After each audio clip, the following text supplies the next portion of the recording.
C'est-à-dire qu'on ne peut pas, je parle d'intersectionnalité généralisée, et je dis qu'on ne peut pas accorder la prééminence à l'un ou à l'autre. Il faut garder la dimension femme et garder la dimension position de classe. Mais dans l'extrait que vous avez donné, le débat est terriblement obscurci. J'ai une descendance suffisamment nombreuse pour rester au contact des masses qui arrivent et qui vont me remplacer. Mais il est clair que... Vous dites c'est dangereux, en somme. Mais parce que, en fait, de quand même... toutes les catégories, toutes les lignes de front. Je suis désolé, on peut... je sais que le christianisme a essayé de nous vendre l'idée de la vie éternelle. Et dans l'actualité des idées aujourd'hui, la révolution féministe a-t-elle déjà eu lieu ? Ne lui parlez surtout pas de patriarcat. L'historien et anthropologue Emmanuel Todd est tenté de dire qu'il n'a jamais vraiment existé, ce sont ses mots. Dans Où en sont-elles, publié au Seuil, il affirme que les femmes sont émancipées, qu'elles ont plus que les hommes marqué l'histoire générale du dernier demi-siècle. Il pointe aussi les contradictions du féminisme actuel, sa radicalité, notamment déconnectée d'une partie des réalités. Une constellation idéologique peu cohérente, écrit-il, qui présente simultanément l'homme, compagnon ou père, comme un problème, et l'opposition des sexes comme dépassée. Bonjour Emmanuel Todd. Bonjour. Merci d'être autour de cette grande table des idées. Vous me disiez il y a un an avec ce livre, je vais me faire crucifier sur la place publique par les féministes. Est-ce que vous aviez conscience de provoquer en entamant cette recherche ? Vous qui jusqu'ici ne vous intéressiez pas à ça, vous l'écrivez. Le féminisme, ce n'était pas votre truc. Hein. Oui, je pense qu'on en avait parlé à l'époque où je me mettais dans le sujet. Parce que j'étais, c'est vrai, agacé par ce féminisme antagoniste. Mais depuis, j'ai écrit le livre et je suis simplement redevenu un chercheur, un anthropologue. Donc j'ai refait l'histoire.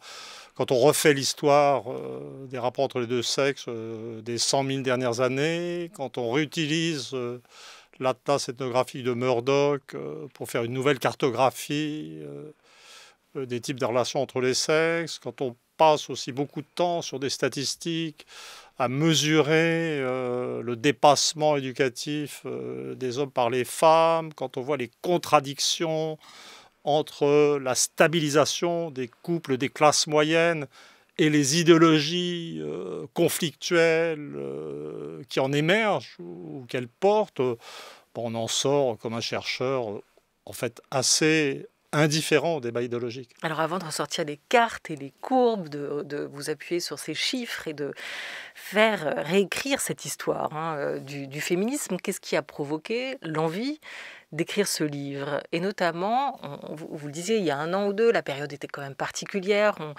On est dans cette vague qui a suivi le début de MeToo, une parole qui s'est libérée aussi. Est-ce que vous diriez que c'est ça, cette rupture-là, oui. qui vous a ça m'a motivé, donné envie de vous intéresser? Mais au fond, en tant que chercheur, parce que je suis anthropologue, et puis je viens d'une famille qui a des liens particuliers avec le monde anglo-américain.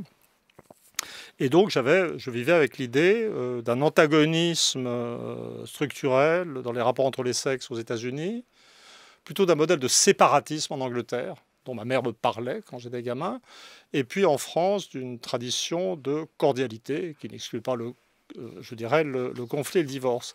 Et l'apparition d'un féminisme antagoniste, de ressentiment, en apparence à la suite du mouvement MeToo américain, m'a perturbé en tant que chercheur. Je me disais, ça ne collait pas avec ma représentation des choses. Et donc, je voulais comprendre pourquoi cette chose apparaissait en France. Alors, j'ai déjà vu dans les commentaires, à ce moment, j'ai beaucoup de commentaires de gens qui n'ont pas lu le livre et qui ont un avis très déterminé et qui disent, Jean-Michel Apathy était le dernier, que je dis que le mouvement, ce qui se passe en France, c'est ce qui se passe dans le monde anglo-saxon. En fait, le livre dit exactement le contraire. L'explication que je donne finalement, c'est une découverte pour moi, de l'antagonisme des sexes dans le monde anglo-saxon, c'est lié au protestantisme, qui était très patricentré et très hostile aux femmes, qu'il s'agit de Luther, de Calvin. Et donc les cultures anglo-saxonnes sont dans une réaction, qui sont assez féministes à la base, mais avec une couche protestante patriarcale, sont en, réaction contre ça. En France, ce n'est pas ça du tout. Il n'y a pas de tradition protestante. Et j'arrive plutôt à la conclusion que ce qui a provoqué l'émergence de cet antagonisme, c'est comme toujours en France des problèmes de classe. C'est lié à l'accession des femmes à des statuts de classe individuels, plutôt dans les classes moyennes, dans ce qu'on appellerait une sorte de petite bourgeoisie, volontiers intellectuelle, et que c'est une agressivité d'une classe moyenne en difficulté et passée en mode, ce que j'appelle matricentré, dressée contre la pellicule résiduelle de domination masculine, que je ne nie pas du tout, qui explique cet antagonisme. Mais ce n'est pas du tout, je pense, la même chose que dans le monde. Mais quand vous dites pellicule résiduelle, c'est pas nier, mais c'est quand même la réduire à peau de chagrin, en tout cas. Non, je suis désolé, 4% de la structure sociale en haut, c'est du monde. Je dis bien que le secteur économique, capitaliste, reste sous contrôle masculin. Et je donne même une explication dans les circonstances économiques difficiles actuelles, de l'existence de systèmes bureaucratiques qui restent dominés par des hommes, mais où le gros des personnels représentant les classes moyennes sont féminins et plus jeunes. Je dis que les conditions objectives d'une aggravation des problèmes de harcèlement sexuel sont réunies. Donc, je pense que le livre, de ce point de vue-là, est assez mesuré. Et vous évoquez plusieurs troubles dans l'émancipation. Lesquels ? Le trouble, je crois que le trouble fondamental, c'est l'anomie. Alors l'anomie, tel que je l'emploie, c'est le concept de Durkheim. Ce n'est pas celui des sociologues américains pour lesquels l'anomie, c'est l'atomisation de la société. Pour Durkheim, c'est dans le Suicide, 1897, une société très mobile où les gens deviennent des individus qui ne savent pas ce que sera leur destin social.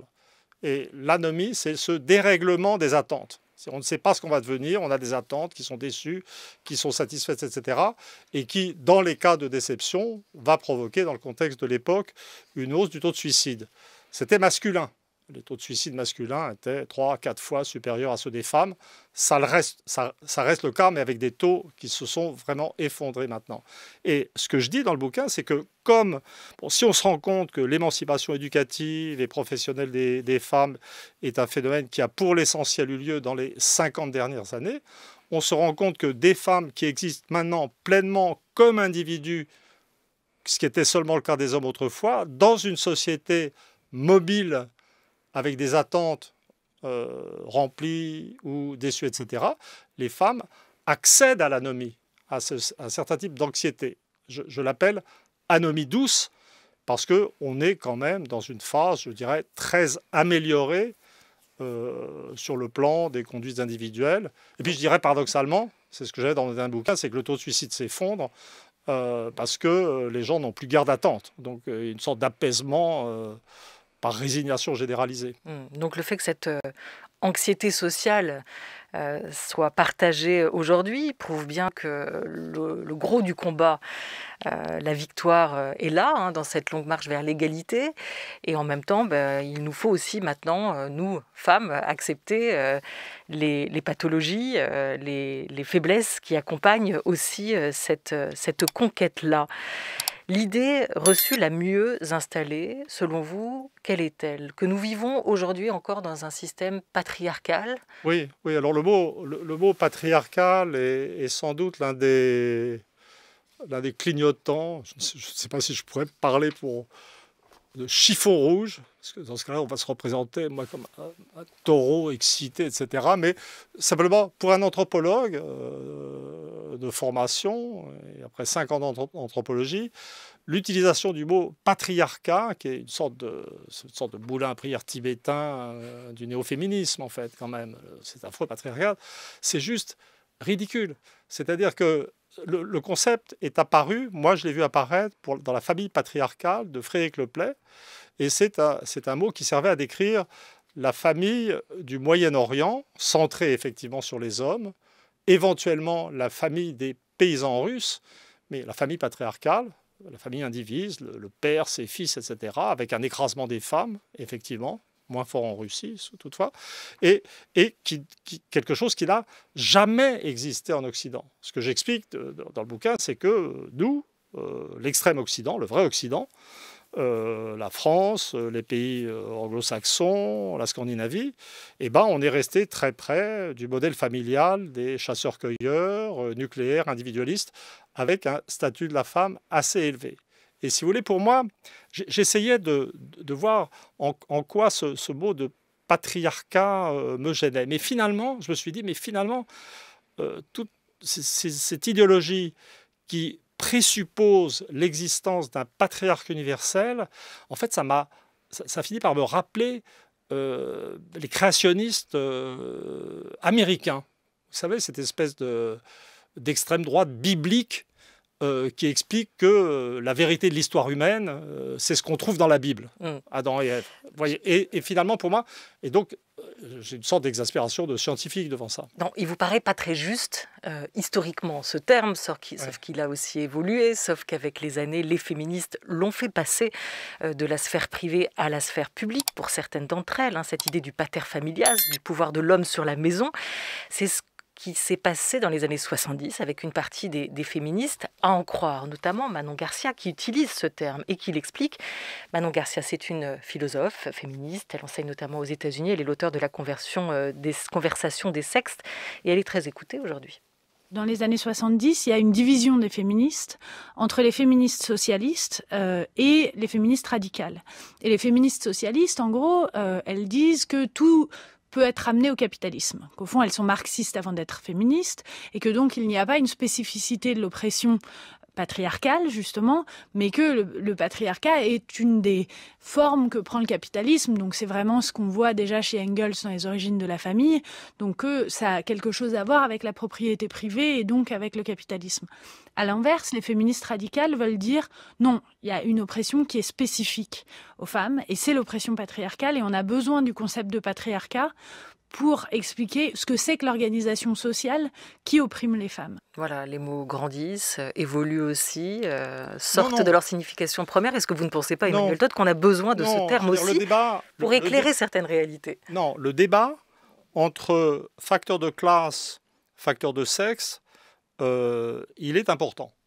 Alors, entre les deux, mon bouquin en parle. En fait, c'est central, puisque je décris même la structure sociale en fonction des sexes. Pour moi, d'ailleurs, les deux options présentées par votre extrait sont fausses. C'est-à-dire qu'on ne peut pas, je parle d'intersectionnalité généralisée, et je dis qu'on ne peut pas accorder la prééminence à l'un ou à l'autre. Il faut garder la dimension femme et garder la dimension position de classe. Mais dans l'extrait que vous avez donné, le débat est terriblement obscurci par le mot patriarcat. Alors, Engels, j'étais plein de tendresse au début parce que je suis un fan d'Engels, dont j'aimais beaucoup le style et le comportement. Et je me suis acheté, il n'y a pas longtemps, un portrait d'Engels de l'époque soviétique qui trône dans ma maison bretonne maintenant. Mais donc la question est par là. Mais vraiment... Vous ne l'avez pas détrôné encore. Comment ? Vous ne l'avez pas détrôné. J'aime beaucoup Engels. Mais vous savez, il y a une sorte de grandeur du marxisme dont je redeviens dépendant. C'est-à-dire, je travaille sur l'idéologie, la fausse conscience, l'incapacité à sortir sa vision du monde de sa propre position de classe. Maintenant, c'est des choses qu'à nouveau, j'étudie quotidiennement. C'est-à-dire, quand je décris, par exemple, la posture idéologique de ce néo-féminisme ancré dans certaines catégories universitaires de la petite bourgeoisie éduquée. C'est qui les néo-féministes, Emmanuel Todd? Parce que vous n'employez pas tellement le mot dans le livre. Non, c'est un terme qui vient de sortir quelque part dans la critique de mon bouquin et que j'ai trouvé bien. Vous le réappropriez. Oui, pas nouveau. Je me dis c'est pas mal, parce que moi je parle de féminisme de la troisième vague. Oui, troisième vague. Féminisme antagonisme ou féminisme de ressentiment. Mais j'ai trouvé que le mot néo-féminisme était bien parce qu'il établissait quand même, tout en restant neutre. Il n'est pas péjoratif. Oui, il est neutre, plus neutre que ce que j'ai écrit, mais il établit bien une différence entre le féminisme, quelque chose que j'accepte et auquel j'ai participé, les deux premières vagues, et le néo-féminisme. Et il crée une distinction qu'on a aussi, très utile, je dirais, dans le domaine des idéologies économiques, entre le libéralisme, qui ne niait pas les identités collectives et qui est une chose spécifique, et le néolibéralisme, qui est quelque chose de tout à fait différent. Donc ça, néo-féminisme, je trouve, c'est un concept utile et que j'ai instinctivement adopté dans les 3 derniers jours. Ces 3 vagues, vous les situez où et comment? Qu'est-ce qui les distingue C'est-à-dire que la première vague, c'est les suffragettes anglaises. C'est-à-dire c'est la revendication du droit de vote, donc une sorte de vague politique. La citoyenneté. La citoyenneté, oui. La deuxième vague, c'est celle qui naît 60-70 avec la révolution sexuelle, la libération du corps. Ça va avec la pilule, c'est l'acceptation de l'avortement.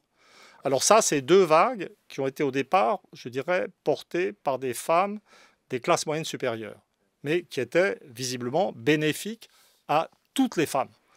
La troisième vague, c'est ce féminisme antagonisme dont il y a un autre mot que j'utilise maintenant qui n'est pas dans le livre, c'est le mot androphobie, c'est une sorte de méfiance vis-à-vis de l'être masculin, qu'on peut situer socialement aussi au départ. Je le mettrais socialement en termes d'origine un peu plus bas que le dernier. Je le mettrais dans des classes moyennes, une sorte de petite bourgeoisie démultipliée par l'éducation supérieure.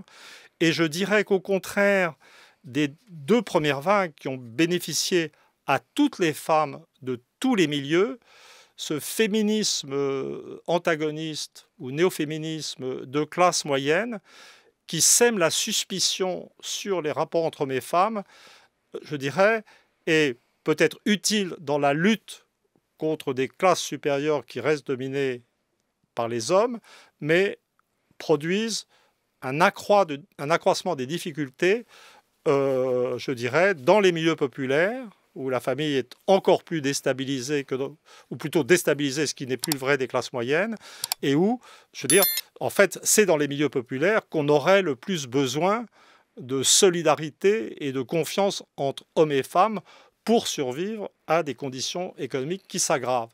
Donc je pense que l'insertion sociale de cette troisième vague est quand même assez particulière. C'est quand même un combat qui porte aujourd'hui sur les violences faites aux femmes. Cette anthrophobie, elle serait nourrie, comme vous l'expliquez, c'est le terme que vous venez d'employer, par les violences des hommes sur les femmes. On va écouter les mots de la féministe Alice Coffin à ce sujet. Je crois qu'elle entre dans la catégorie de celles que vous appelez les néo-féministes aujourd'hui. La guerre, cette guerre-là qui est menée contre les femmes, ce massacre-là quotidien, il est terrible et il mérite d'être dit. Tant qu'on n'arrive même pas à la dire, ça c'est toute la puissance en fait du système patriarcal. C'est-à-dire que c'est non seulement il y a des violences massives, une oppression massive, mais en plus il y a un arrangement pour que surtout on ne puisse pas les dire. Parce que surtout en plus quand on se permet de les formuler, de les édicter, de dire voilà ce que vous faites, on soit encore plus mis au pilori. Donc c'est vraiment très pernicieux et efficace. Qu'est-ce qui joue en fait dans ces exactions-là quotidiennes, dans la façon dont on se fait trucider, violer, tuer, enfin vraiment, c'est ça quoi, le quotidien. Qu'est-ce qui joue là-dedans qu'en fait, en face, ça ne répond pas, ça ne riposte pas? Dans quel genre de conflit, depuis des siècles et des siècles et des siècles, une même population se ferait systématiquement attaquer par une même autre population et jamais ne prendrait les armes, jamais ne répondrait? C'est le cas. Je me pose juste des questions, en fait, ça m'interroge énormément et c'est ça ce qu'il faut, c'est essayer de comprendre et de déconstruire à fond ce système-là par le plus de portes d'entrée possible.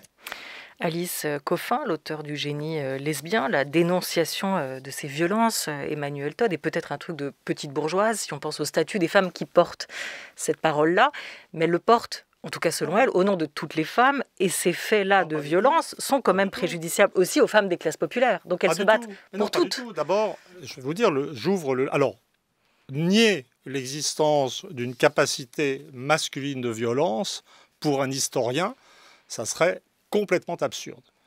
Dire que le féminicide n'existe pas, ça serait complètement absurde. Mais il faut prendre la mesure statistique des phénomènes. J'ouvre pratiquement le livre. D'abord, je cite un article de Libération qui dit un peu la même chose. Et puis, j'ouvre le livre par une courbe de l'évolution dans l'ensemble des pays occidentaux des taux d'homicide féminins. C'est-à-dire le nombre de femmes qui sont effectivement assassinées. Les taux d'homicide masculins sont beaucoup plus élevés de toute façon. Et on voit une décrue rapide et régulière. Donc on est confronté à un problème qui a certainement existé, mais qui est justement tout à fait en voie de résorption. Et puis aussi, il faut quand même être sérieux. C'est-à-dire que, je veux dire, si l'histoire de l'humanité, ça avait été des hommes trucidant des femmes, comment Homo sapiens aurait-il réussi? Je vais vous donner une façon, à tous vos auditeurs d'évaluer la validité statistique de ce qui vient d'être dit. Chaque femme peut se demander combien de fois, chaque matin, elle s'est réveillée avec l'idée que son compagnon allait la trucider. Le fond de l'existence humaine, c'est la collaboration entre hommes et femmes. Ce que dit Alice Coffin a tout à fait le droit de détester les hommes. Enfin, je veux dire, chacun fait ce qu'il veut, je dirais, en un certain sens. Mais vraiment, la solidarité du couple est la réussite d'Homo sapiens. Et semer le doute sur ce fond de collaboration dans une période de régression économique, de difficultés qui viennent, je veux dire, c'est dysfonctionnel. Donc la collaboration plutôt que la guerre, pour vous, Emmanuel Todd, c'est aussi ce que on a dit aussi que récemment que je prônais un féminisme de réconciliation. C'est exactement ça. Pourquoi? Parce que cette idée cette rhétorique guerrière, elle vous paraît quoi? Stérile? Anachronique? Elle est, je dirais, je pense que c'est un queue de distribution, c'est lié aux difficultés des classes moyennes, c'est lié à cet état, je dirais, psychosociologique incertain ou insatisfait des femmes des classes moyennes, mais c'est aussi la fin d'une époque. C'est-à-dire que ce qui permet de présenter les rapports entre hommes et femmes comme antagonisme, c'est le prodigieux bien-être de consommation physique dont on a bénéficié ces dernières décennies. Je veux dire, les femmes qui parlent comme ça sont des femmes qui n'ont pas connu la pauvreté d'avant, qui n'ont pas connu l'époque où la pilule n'existait pas, je veux dire, qui ne savaient pas à quel point, pour survivre, il fallait qu'hommes et femmes soient solidaires. Et donc, on en est encore là, mais ce qui est vraiment embêtant dans la situation actuelle, c'est que les tendances historiques s'inversent. On reste à un niveau de vie très élevé, mais on est au bord de grandes difficultés économiques. On a mesuré avec le Covid l'effondrement de la production française, on a des débuts de poussée d'inflation, le niveau de vie baisse, et c'est pas la bonne voie. Et je pense, en fait, il y a quelque chose que je n'ai pas systématiquement étudié dans mon bouquin. Je pratique une intersectionnalité où je croise le sexe et la classe. Je pense peut-être que si je continuais ce travail, je croiserais le sexe et l'âge, et je distinguerais avec beaucoup plus de précision le féminisme antagoniste selon qu'il est porté par des femmes de tel ou tel âge. Et moi, je me fais du souci pour les jeunes, en fait. C'est-à-dire que les femmes qui sont entrées dans la vie, qui sont installées, contentes ou pas contentes, pensent ce qu'elles veulent d'une certaine manière. Mais il est évident que ce discours féministe antagoniste, je veux dire, distribue sur les jeunes générations qui vont affronter des difficultés économiques dont on n'a pas idée, un message dysfonctionnel. C'est-à-dire que les jeunes femmes d'aujourd'hui doivent regarder les jeunes hommes avec confiance pour affronter l'avenir. Pensons aux jeunes, justement, et à cette idée du séparatisme entre les sexes ou entre les genres. On va revenir sur la différence pour vous aussi entre ces deux mots. Il y a peut-être une solution. C'est une jeune chercheuse en sciences politiques, Lila Braunschweig, qui l'a imaginé, neutriser cette question-là pour sortir de cette dualité masculin-féminin. On l'écoute. Ce qui m'a intéressée au-delà de l'usage du pronom Yel qui est rentré dans le dictionnaire, somme toute c'est quelque chose d'assez anodin que des néologismes rentrent dans le dictionnaire. Ce qui m'a intéressée, c'est la polémique qui a émergé après cette introduction dans un dictionnaire privé d'un terme qui est utilisé par par des personnes, c'est cette polémique autour de une sorte de crispation autour de l'impossibilité de penser ce qui n'est pas genré, ce qui n'est pas ou ce qui n'est pas genré de manière extrêmement binaire. Et pour moi, ça a vraiment exprimé notre addiction qui est très présente encore au genre et à la binarité au-delà même du langage. C'est ce que j'essaie d'explorer aussi dans le livre. Dans cette vidéo, Emmanuel Todd remet en question l'idée que notre société serait encore dominée par un système patriarcal. Pour lui, les femmes ont déjà conquis une grande place dans la société, mais cette avancée a aussi créé de nouvelles tensions, parfois mal comprises. Il critique certains discours féministes actuels qu'il juge trop idéologiques ou déconnectés du réel. Est-ce qu'on est face à une vraie lutte sociale ou à un malentendu sur les rapports hommes-femmes ? Dites-moi ce que vous en pensez en commentaire, j'ai vraiment envie de lire vos avis. Pensez à vous abonner pour ne rien rater des prochaines vidéos tendances. Et maintenant, on rentre dans le détail. Suivez bien la suite. En analysant le phénomène des berdaches chez les Indiens d'Amérique, effectivement, la possibilité pour les hommes de prendre des rôles féminins existait vraiment, que c'est l'une des potentialités de l'homme. Ensuite, j'étudie le phénomène transgenre et je montre à quel point il est à la fois dans la continuité et la rupture avec cette capacité, je dirais, humaine universelle. Je montre le malheur qu'il y a ça, mais surtout ce que je fais dans ce chapitre, et là je vais aller directement sur ce qui a été dit, c'est la jeunesse de la voix était très touchante en fait. Dans votre extrait, il y avait quelque chose d'émouvant dans cette jeunesse de voix. Je montre dans le livre que l'émergence des mots de l'idéologie a précédé la multiplication des cas de dysphorie, c'est-à-dire de doute sur sa propre identité sexuelle dans les générations. Et en fait, oui, quand j'entends un texte comme ça, dont je sais qu'il est très fréquent chez les jeunes, j'ai une descendance suffisamment nombreuse pour rester au contact des masses qui arrivent et qui vont me remplacer. Mais il est clair que... Vous dites c'est dangereux, en somme. Mais parce que, en fait, de quand même... toutes les catégories, toutes les lignes de front. Je suis désolé, on peut... je sais que le christianisme a essayé de nous vendre l'idée de la vie éternelle. Et je vois maintenant qu'on spécule sur la possibilité de transcender les différences entre les sexes. Alors, l'idée d'égalité, des intelligences, des potentialités, pour moi, ça ne fait aucun problème, mais j'ai quand même cette distinction conceptuelle dont je dis en riant qu'elle est révolutionnaire. Je dis, je définirais dans mon livre comme femme tout être humain capable, hors cas de stérilité accidentelle, de porter un enfant.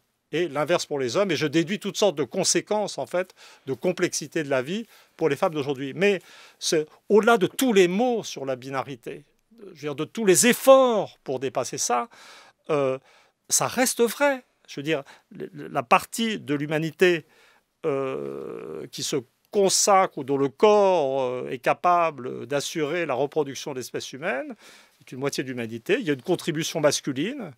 Je pense, je suis en élève de Margaret Mead, je pense que beaucoup de l'agitation masculine vient d'un sentiment d'insuffisance des hommes qui ne sont pas capables de fabriquer des enfants dans leur corps. Mais cette distinction existe. On n'a jamais vu de société humaine qui arrive, c'est ce que dit Margaret Mead, qui arrive, les sociétés humaines utilisent la différence homme-femme de toutes sortes de façons différentes. Il y a beaucoup de variations. Mais la différence est toujours utilisée, et je dirais qu'en certains sens, la binarité, je vais prendre exactement le contre-pied de ce qui a été dit, je veux dire, la binarité, mais la binarité, c'est haut, bas, plus, moins, noir, blanc, jour, nuit, vous voyez, c'est aussi homme-femme. La binarité fait partie des choses qui ont permis à l'espèce humaine de penser le monde et de l'organiser. Et moi, je pense au contraire, qu'échapper à la binarité, c'est une sorte d'autodestruction conceptuelle de notre univers de référence. Voilà, et les concepts, vous y réfléchissez dans ce livre, Emmanuel Todd, qui paraît aux éditions du Seuil. Où en sont-elles? Une esquisse de l'histoire des femmes. Ce qui est intéressant, on a évoqué le patriarcat, vous préférez parler de patridominance. plutôt d'ailleurs en l'espèce d'un régime de matridominance. On a évoqué le terme intersectionnel, vous dites intersectionnalité généralisée. Juste un mot de ce terme genre, que vous n'affectionnez pas non plus, puisque vous dites préférer parler de sexe, de différence entre les sexes notamment.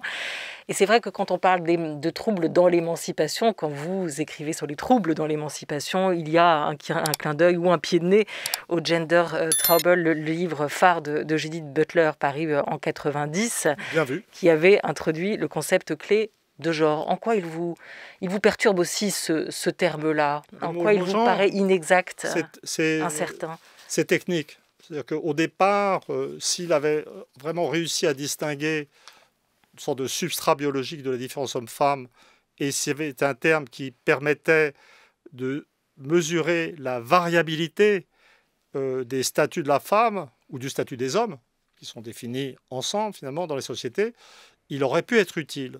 Mais on constate empiriquement, dans l'usage du mot genre, je dirais deux choses. D'abord, dans l'usage général, il est maintenant utilisé comme autrefois on utilisait le mot sexe, et donc du coup, il nous produit de la perte de sens. Parce qu'on nous dit que le mot genre, quand vous voyez des sondages d'opinion qui classent les réponses maintenant dans les pays anglo-saxons selon le genre, c'est déjà en train de disparaître, vous ne savez plus de quoi vous parlez en fait. Autrefois on disait selon le sexe. Vous voyez, donc il y a ça. Et puis alors il y a la deuxième chose, c'est que l'usage du mot genre est asymétrique. C'est-à-dire qu'il présuppose en fait une domination masculine. Et je cite le Global Gender Gap Report, qui est un instrument de travail assez intéressant, qui mesure l'état d'émancipation des femmes dans le monde. Et je note par exemple que, si vous prenez, ce qui pour moi est très important, parce que ça entraîne tout le reste, l'éducation. Donc vous mesurez le rattrapage des hommes par les femmes dans le domaine éducatif.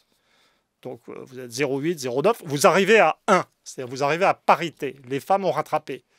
Bon, très bien, mais ensuite, le compteur se bloque, et si les femmes dépassent les hommes en termes éducatifs, ce qui est le cas dans tous les pays avancés maintenant, sauf peut-être en Allemagne, mais qui est très vrai en Russie aussi, vous, simplement, masquez, vous refusez de mesurer des situations de matridominance. Donc, c'est pas le... Voilà, dire genre, c'est dire que rien n'est naturel. Non, mais dire genre, non. L'importance, il y a plein de choses qui ne sont pas naturelles et sociales, mais dans l'usage du mot, il y a un effacement de la réalité sociale. C'est ça qui est embêtant, et c'est pour ça que je le rejette.